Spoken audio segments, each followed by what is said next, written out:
Bismillahirrahmanirrahim. Assalamualaikum warahmatullahi wabarakatuh. Alhamdulillah kita bisa bertemu lagi dengan mata kuliah keperawatan gawat darurat. Pokok bahasan pada pertemuan kali ini adalah triase.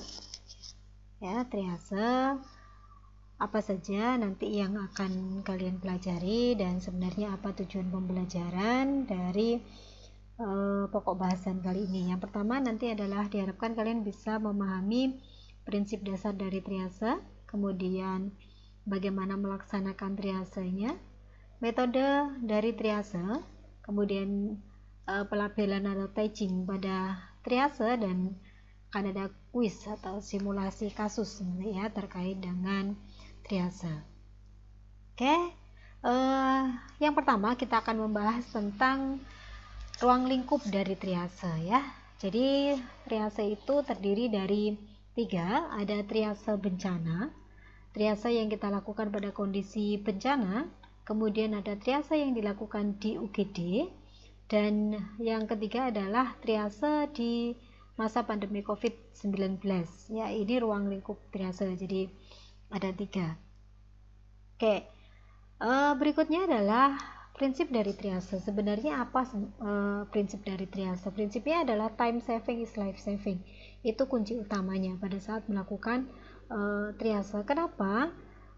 Semakin cepat kita melakukan tindakan, otomatis semakin besar juga kesempatan nyawa pasien itu bisa diselamatkan. Dalam triase juga ada motto ya, put the right patient to the right place at the right time. Jadi letakkan pasien dengan pasien yang benar ya, di tempat yang benar dan di waktu yang tepat. Nah, itu adalah prinsip dari triase. Nah, sebenarnya kok muncul kata triase? Pasti coba tanya nih, sebenarnya itu bahasa dari mana gitu ya. Triase merupakan bahasa dari Prancis ya, dari belahan bumi yang jauh dari negara kita, yang asal katanya itu sebenarnya adalah trier. Trier sendiri kalau diterjemahkan adalah memilah ya. Jadi trier atau triase itu adalah proses kita memilah. Memilah apa? Nah, proses memilah pasien secara tepat saat pasien itu berada di rumah sakit. Kalau ini triasenya adalah triase di UGD. Nah, kalau triasenya adalah di masa pandemi COVID seperti saat ini, nah apa yang kemudian dilakukan? Berarti nanti perlu memilah pasien yang diduga atau dicurigai kemudian terinfeksi dari coronavirus gitu ya.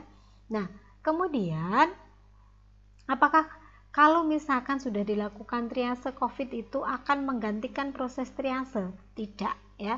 Nanti kalau kita lihat dia akan melengkapi, intinya seperti itu. Oke.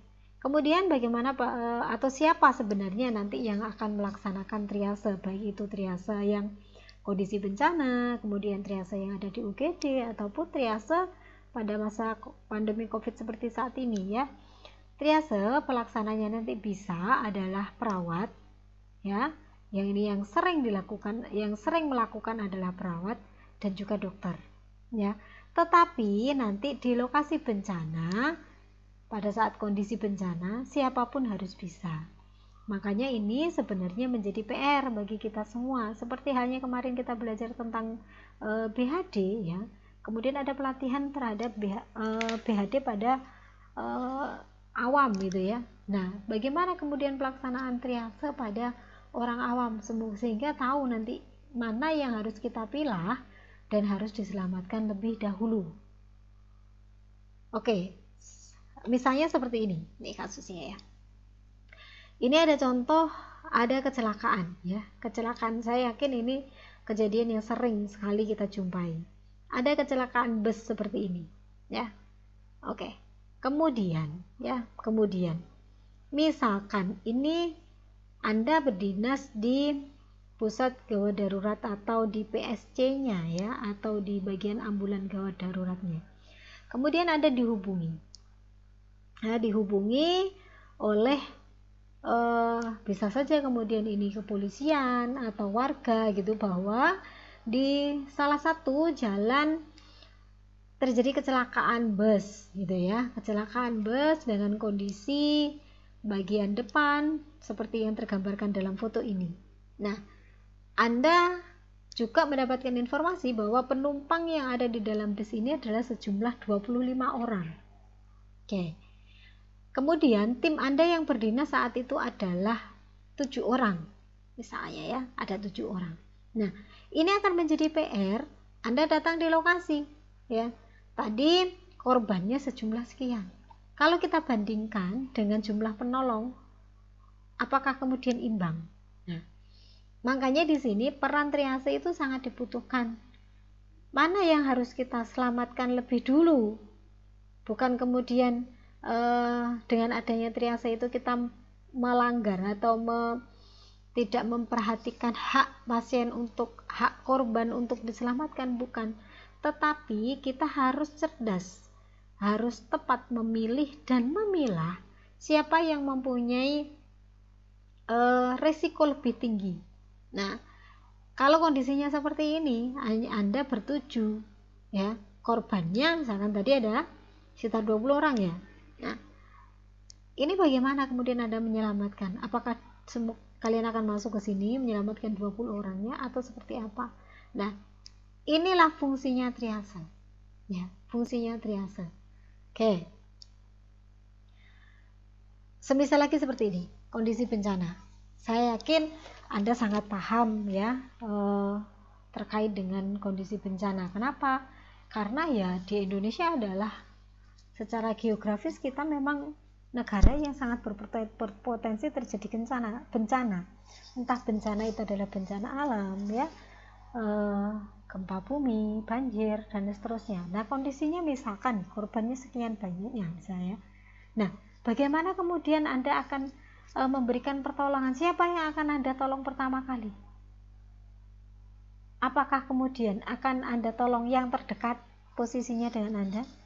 Atau kemudian Anda akan menolong orang yang dia memanggil dengan kencang suara Anda dan meminta pertolongan? Atau malah Anda akan mendekati orang yang tidak berespon sama sekali untuk Anda selamatkan lebih dulu. Ya, itu skill dari triase itu sangat dibutuhkan. Sehingga tadi time saving is life saving. Begitu kemudian kita itu bisa memanfaatkan waktu dengan efektif, maka ya nyawa pasien atau nyawa korban itu akan sangat bisa kita selamatkan. Oke. Nah, sekarang kita kupas dulu yang pertama adalah terkait dengan triase bencana. Pada kondisi bencana seperti tadi, ya, pada kondisi bencana seperti itu tadi, bagaimana? Nah, waktu triase yang dibutuhkan adalah 60 second. Ya, to survive disaster triase, tidak lama loh. Ya, tidak lama. Oke, apa yang dibutuhkan saat Anda menjadi petugas yang ini berada di tim triase ya. Yang pertama adalah label triase atau triase tag seperti ini ya. Label triase. Kemudian ada pulpen ya. Kemudian ada jam tangan. Kemudian ada verban, ada gunting verbannya, kemudian ada nasofaringeal RW atau yang orofaringeal RW ya, kemudian tandu dan selimut yang bisa Anda masukkan ke dalam sini. Oke, kemudian pada saat bencana triasenya itu terbagi menjadi beberapa area. Loh, kok ada area juga itu ya? Iya, ini pentingnya. Area bencana dibagi menjadi 3 zona atau 3 area. Yang pertama adalah hot zone. Hot zone merupakan area terdalam dari TKP bencana. Kenapa kok dia disebut sebagai hot zone? Ya. Hot zone itu merupakan misalkan saya berikan contoh adalah kasus longsor ya. Longsor. Nah, hot zone itu adalah titik terjadinya longsor tersebut. Jadi area terdalam dari lokasi bencana. Di dalam hot zone area, aktivitas triasenya dan intervensinya sangat minimal. Tetapi akan lebih difokuskan pada 1, menyelamatkan nyawa. Kedua, mentransfer ya dari hot zone ke warm zone. Loh kenapa kok di sini aktivitas triasenya kok sangat minimal gitu. Bayangkan saat Anda berada di titik rawan atau titik dari longsor, kemudian Anda melakukan pertolongan di sana, ya, menstabilkan kondisi pasien. Terus kemudian terjadi longsor susulan. Apakah kemudian tidak akan bertambah korbannya? Jadi akan muncul di berita mungkin bahwa ada tim SAR yang bertugas melakukan triase menjadi korban dari tanah longsor susulan. Nah, gak seru itu ya nak ya. Makanya di sana intervensi atau fokus utamanya adalah menyelamatkan nyawa dan segera mungkin ditransfer ke warm zone. Nah, sebenarnya warm zone itu apa sih? Ya, warm zone itu adalah area dekontaminasi yang berjarak sekitar 100 meter dari hot zone. Nah, di sini juga hampir sama dengan hot zone. Apa yang dilakukan di warm zone? Aktivitas triasenya dan intervensinya sangat minimal juga. Dan harus diperhatikan bahwa warm zone itu harus berlawanan dengan arah mata angin, ya, dan tidak lebih rendah dari hot zone. Itu yang harus diperhatikan, ya. Oke. Berikutnya, kenapa kok juga di sini aktivitasnya juga minimal? Karena ini dekat dengan area, jadi masih berisiko juga. Sekitar 100 meter itu tidak jauh, ya. Oke. Berikutnya area yang ketiga adalah cold zone atau area perawatan. Di sini aktivitas triasenya jelas akan lebih banyak karena di sini adalah area yang bisa dibilang aman, gitu ya. Ini juga harus berlawanan dengan arah mata angin dan tidak lebih rendah dari warm zone. Oke. Bisa dipahami ya? Oke, sekarang kita lanjutkan. Ini contohnya area triase itu gambaran atau modenya nanti akan seperti ini. Contoh ini ya. Ini adalah hot zone. Jadi korban dari bencananya berada di area ini. Nah, kemudian tadi kita sudah sepakat tugasnya di sini ada konsentrasinya dalam menyelamatkan nyawa dan segera mentransfer. Ini dipindah ke warm zone, ya. Pindahkan ke warm zone, kemudian pada saat memindahkan ini sudah dilakukan tagging atau labeling. Ini mana yang gawat dan darurat, gawat tidak darurat, tidak gawat darurat, atau tidak gawat dan tidak darurat, ya, langsung kemudian di sini. Setelah itu dari warm zone kemudian langsung, ya, dari area dekontaminasi ini kemudian masuk ke cold zone. Di cold zone korban ini atau pasiennya harus dikelompokkan sesuai dengan tagging atau label yang sudah kita lakukan tadi. Berarti kalau dia merah atau immediate, kelompokkan dengan yang mereka. Delayed, ya, itu masukkan juga. Yang minimal sampai expectant. Nah, ini kita kelompokkan. Loh Bu, kenapa kok kemudian ini tidak dicampur? Apa gunanya melakukan triase kalau sampai di sini dicampur lagi? Nah, ya. Jadi Anda nanti petugas triase itu harus sudah memilah, memberikan tanda. Oh, ini merah, ya. Ini merah. Kondisinya gawat dan darurat. Nah, masukkan dikelompokkan. Itu caranya. Oke, ini gambarannya ya. Ini contohnya tadi yang immediate atau yang merah. Caranya boleh kalau di tim triase itu biasanya sudah punya peralatan. Salah satunya kayak seperti ini, alasnya dia sudah dikelompokkan warna merah, secara otomatis nanti akan dikenal bahwa di sini adalah kondisi gawat dan darurat. Kemudian ada hijau, kemudian ada kuning, ya. Kalau kita lihat gambarannya seperti ini. Oke. Sekarang kalau misalkan mau melakukan triase, ada berapa metode. Nah, ini saya kenalkan dulu. Yang pertama adalah START. START itu merupakan kepanjangannya adalah Simple Triage and Rapid Treatment. Yang kedua ada SALT, ya. SALT itu adalah Short Access Life Saving Intervention Treatment atau transport. Ini metode yang sering digunakan pada saat kondisi bencana. Ada START, kemudian ada SALT. SALT bukan garam, ya, maksudnya. Oke, kita bahas dulu yang model triase START. Simple Triage and Rapid Treatment. Simple Triage and Rapid Treatment, ya. Kita menggunakan apa? Kalau menggunakan metode START, ingat RPM. R-nya adalah respiration, P-nya adalah perfusion, ya. Kemudian M-nya adalah mental status. Respiration bisa kita cek jelas dari pernafasan pasiennya, korbannya. Perfusion berarti kita bisa melihat dari pengisian kapilernya, capillary refill time-nya, denyut nadinya ya. Kemudian mental statusnya adalah dari tingkat kesadarannya. Bisa kita cek dari GCS-nya. Nah, ini sebagai dasar nanti kalau menggunakan start itu adalah RPM, respiration, perfusion, dan mental status.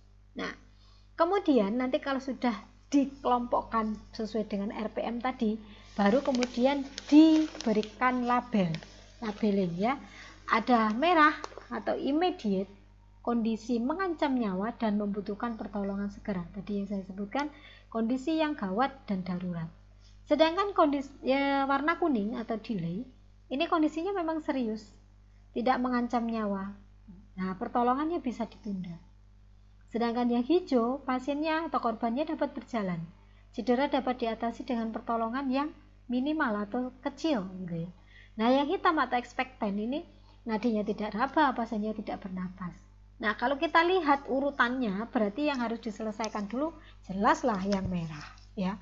Ini urutan pertama yang harus segera diselesaikan atau diberikan pertolongan. Baru kemudian kedua, ketiga, dan keempat. Nah, kenapa kok kemudian ini masuk yang terakhir? Nah, kalau kita terlalu fokus ke sini, ini akan kehilangan. Jadi yang awalnya labelnya merah bisa pindah dia menjadi hitam. Itu salah satu alasannya. Oke, kemudian ini tadi ya, ingat RPM. Ya. RPM kuncinya begini, 32 can do. Apa itu maksudnya Bu ya? Gitu.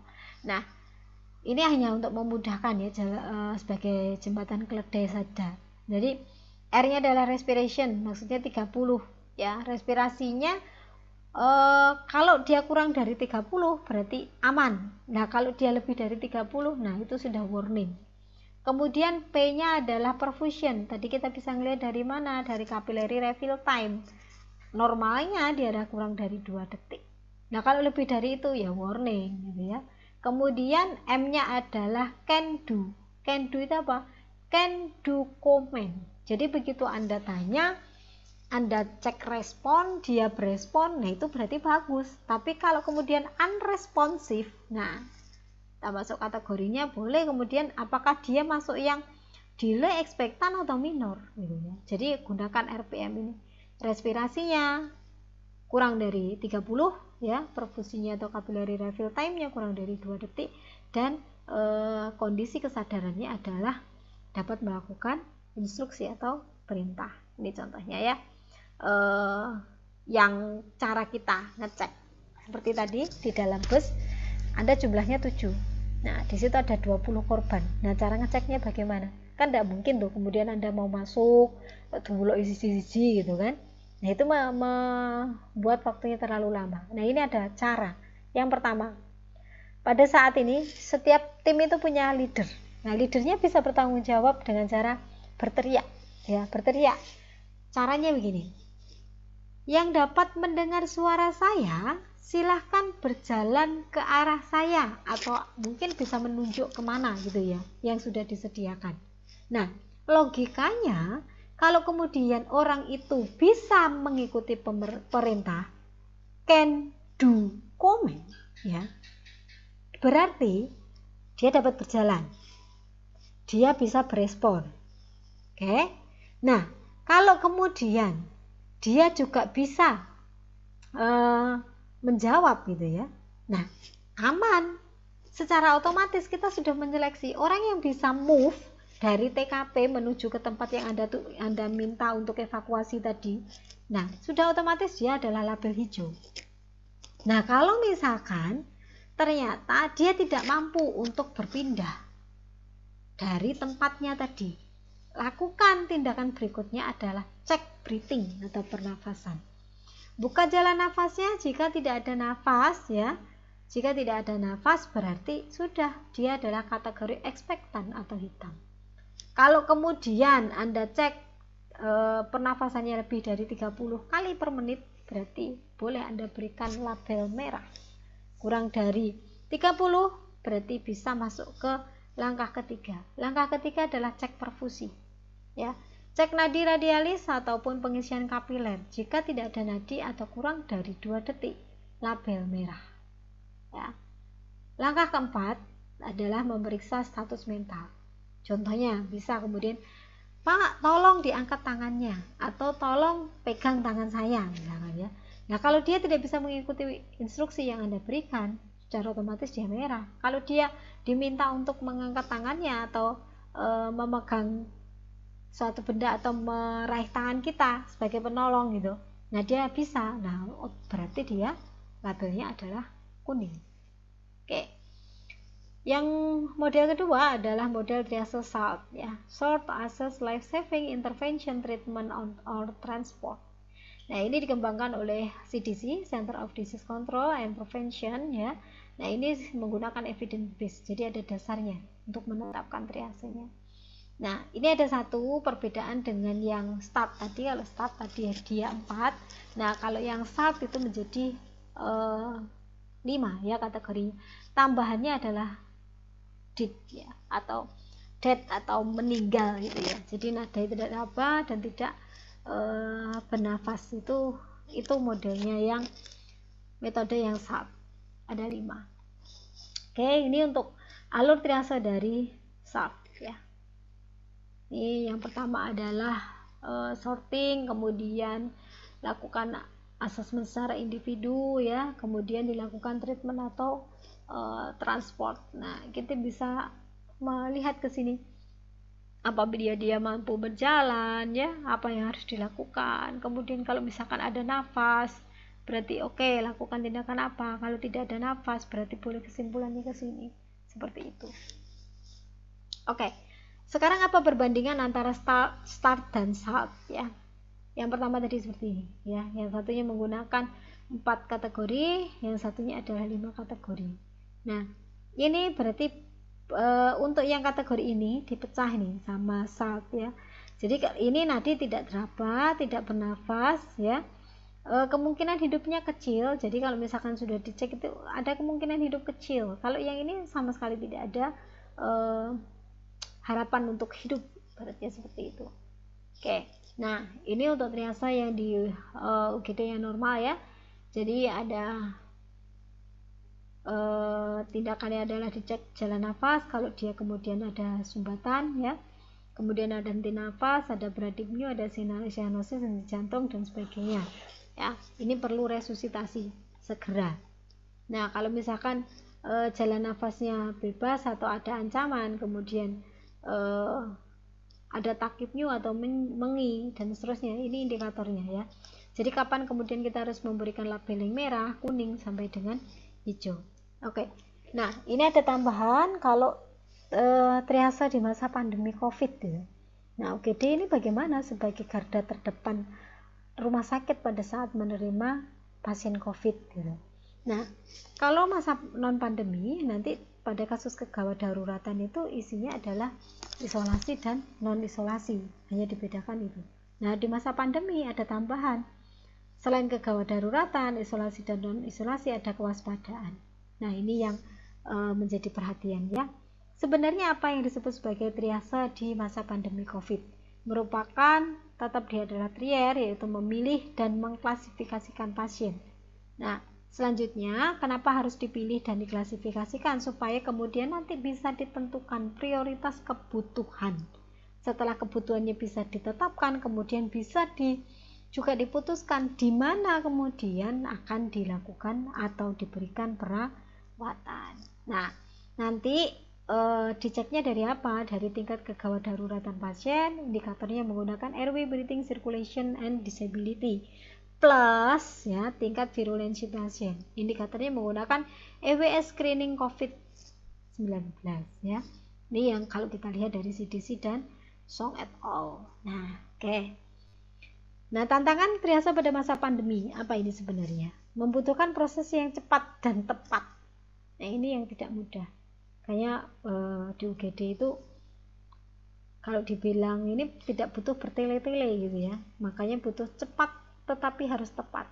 Kemudian jumlah pasien yang asimptomatik dan gejala non-ISPA yang berkunjung ke IGD semakin meningkat. Nah, kondisinya seperti ini. Jadi ada kasus ISPA yang juga tinggi, nah itu akan beresiko gitu loh ya. Apakah kemudian iya dia masuk OTG gitu. Kemudian berikutnya adalah kategori triase harus didasarkan pada kriteria yang jelas. Jadi harus ada apa sebenarnya tandanya. Berikutnya adalah protokol triase, ya ada tahap untuk melakukan triase, ada pre-triase dan triase itu sendiri. Jadi dengan adanya COVID seperti tadi yang saya kupas di awal, apakah kemudian dengan adanya COVID itu meniadakan triase? Bukan, malah ini kemudian akan menambah. Jadi ada pre-triase dan ada triase itu sendiri. Sehingga pasien yang datang di UGD itu wajib dilakukan pre-triase sebelum dilakukan triase. Jadi ini kalau kita lihat ya dari jurnal yang sudah diteliti ini ya. Oke. Nah, apa kemudian parameter EWS screening dari COVID-19? Nah, bisa kita lihat di sini ya. Jadi pre-triasenya nanti dilihat dari tanda pneumonia dengan CT scan paru. Apabila didapatkan ya, berarti skornya 5. Ada riwayat kontak dengan pasien yang sudah terkonfirmasi COVID-19. Jawabannya ya, berarti nilainya 5. Dia demam, ya, nilainya 3. Usianya lebih dari sama dengan 44 tahun, nilainya 1. Jenis kelaminnya laki-laki, nilainya 1. Suhu maksimal ini diukur sejak mulai kejadian sampai dengan tiba di rumah sakit. Kalau suhunya lebih dari sama dengan 37,8 derajat Celcius, skornya 1. Didapatkan ada gejala gangguan respirasi seperti batuk, dahak, dan sesak. Datanya didapatkan lebih dari 1 gejala. Misalkan ada batuk dan sesak gitu ya. Nah, itu berarti skornya 1. Hasil pemeriksaan laboratorium yaitu neutrofil dan limfosit ditemukan bahwa rata-rata nilainya adalah lebih dari 5,8, nilainya 1. Nah, kapan kita harus mencurigai? Apabila nilai total skornya ini adalah lebih dari 10. Boleh kita mencurigai bahwa kira-kira ini pasien mengalami atau terinfeksi dari COVID. Nah, algoritmanya seperti apa nanti di UGD kalau ada pasien COVID gitu ya. Jadinya nanti begitu pasien tiba itu coba dicek ya, harus dilakukan pre-triase tadi. Kalau kemudian didapatkan tidak ada ISPA ya, kemudian hasil yang kontaknya juga tidak ada, kemudian perjalanan ke luar negeri juga tidak ada. Nah, berarti ini IGD non ISPA. Nah, kalau kemudian didapatkan ada keluhan ISPA, nah ya, kemudian tindakan berikutnya dilakukan screening, ternyata juga ada kecurigaan nilainya lebih dari 10. Nah, ini berarti bisa masuk kategorinya. Ini termasuk penggunaan APD-nya berbeda. Kalau dia ternyata hasil screening EWS-nya menunjukkan skor lebih dari 10, berarti harus menggunakan APD level 3. Nah, seperti ini adalah alurnya. Berikutnya proses triasenya seperti apa? Jadi rumah sakit memang harus mendesain ya. Di masa pandemi ini kreatif memisahkan jalan masuk pasien dengan gejala ISPA. Jadi begitu pre-triase ditemukan ada tanda gejala ISPA, oke, jalannya ke sini. Yang tidak berarti lewatnya ke sini kayak gitu. Kemudian mempertahankan minimal ya lebih dari 1 meter. Kemudian memberikan masker pada pasien. Gunakan pertanyaan yang sederhana berdasarkan definisi kasus dari WHO atau yang ditetapkan oleh Kemenkes. Tempatkan pasien yang diduga terinfeksi atau terkonfirmasi pada single person room. Jadi jangan dicampur dengan pasien yang lain. Nah, ini contohnya ya yang bisa digunakan seperti apa. Daftar pertanyaannya juga ini merupakan yang dikeluarkan oleh WHO ya. Jadi mulai dari tanda gejalanya, tanda vitalnya, kemudian riwayat perjalanannya, riwayat kontaknya, apakah ada komorbid, kemudian ya apakah menjalani pemeriksaan COVID sebelumnya, kemudian kesimpulannya seperti apa. Nah, ini pre-triase dari WHO untuk COVID ya. Nah, ini nanti penting juga di rumah sakit itu tadi, kalau kemudian dia sudah terkonfirmasi, nah jalan untuk menuju ruangannya itu juga harus dibedakan, sehingga nanti di triasenya itu Kalau di COVID itu ada sama ya, jadi merah harus ada dia masuk ke IGD isolasi. Kalau dia kuning berarti melanjutkan pelayanan ke area khusus di luar gedung. Kemudian kalau hijau melanjutkan pelayanan ke rumah sakit yang ditetapkan.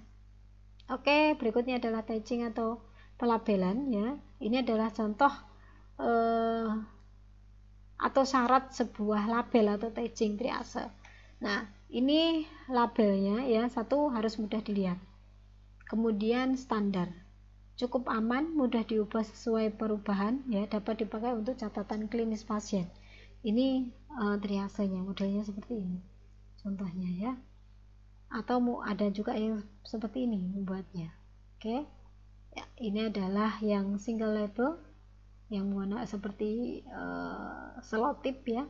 Kemudian ada cruciform label, kemudian ada single label, kemudian ada metak label.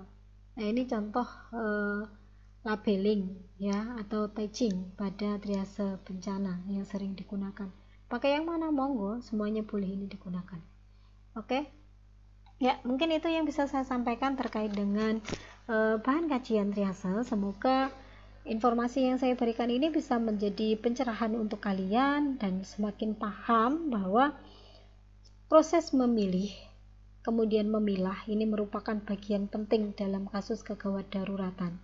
Saat Anda dengan tepat memilih dan kemudian dengan cepat memilah, otomatis time saving is life saving ya. Jadi prinsip itu harus tetap diterapkan. Oke, cukup sekian yang bisa saya sampaikan. Terima kasih banyak atas perhatiannya. Wabillahi taufiq wal hidayah. Wassalamualaikum warahmatullahi wabarakatuh.